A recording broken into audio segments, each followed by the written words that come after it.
free WMAY mobile app.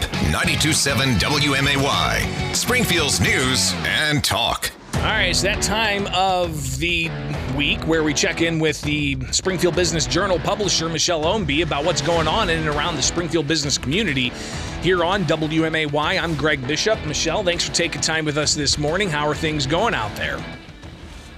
Well, not too bad for a dreary Wednesday. It looks like we've got some winds coming, some rain coming, some possible snow coming. Let's get through this winter together and gear up for spring. But a lot of people gearing up for business, and that's something that you keep an eye on for the Springfield Business Journal as the publisher. But let's go ahead and talk about some activity that's going on at the Shop and Save property at the corner of Wabash and Chatham. What's going on out there? Yeah, so a couple folks started reaching out to me wanting to know what was happening there because they saw some activity. It's really just a short-term thing, though. Green Certified West and Green Hyundai are doing an off-site sale there. Just started Monday. They'll be out there for a month, maybe more. I talked with Rachel Brasky, and she said, like last February, if you remember, we had snow almost every week. So she said if the weather stays bad, they'll probably be there longer because people like the idea of shopping indoors. They've moved everything into that old Shop and Save property. But no long-term plans for that property as of yet. Of course, they have the new Hyundai store under construction there on Stanford Avenue right next to Darcy's Pint, and she said they are on track to open later this year, although they don't have an exact date yet. But in the meantime, they have moved everything indoors for the time being.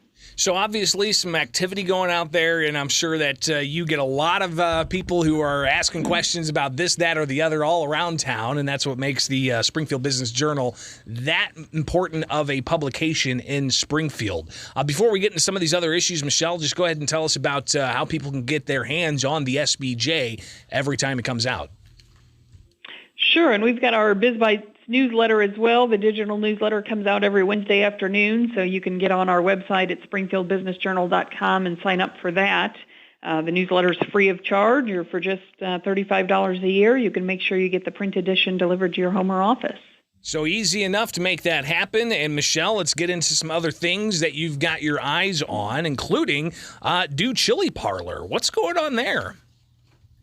Yeah, well, they're shaking things up a little bit. The new Chili Parlor location on Wabash has closed, but owners Mike Mansour and John Leskovitz have said they're going to keep the other two. They've got two as Dew Pub and Grill locations, one on South Dirksen there in the former Lucas Pizza space, and one on North Grand, the former Red Coach property.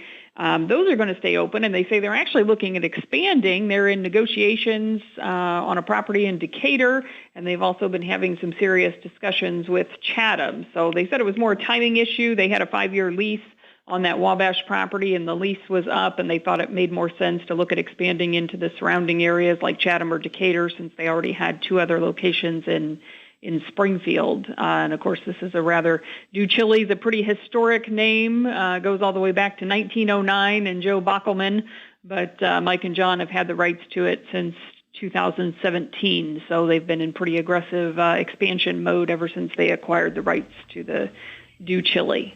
Yeah, and just the name itself has a long history in Springfield. Good to see that they're keeping it alive, making some changes here and there.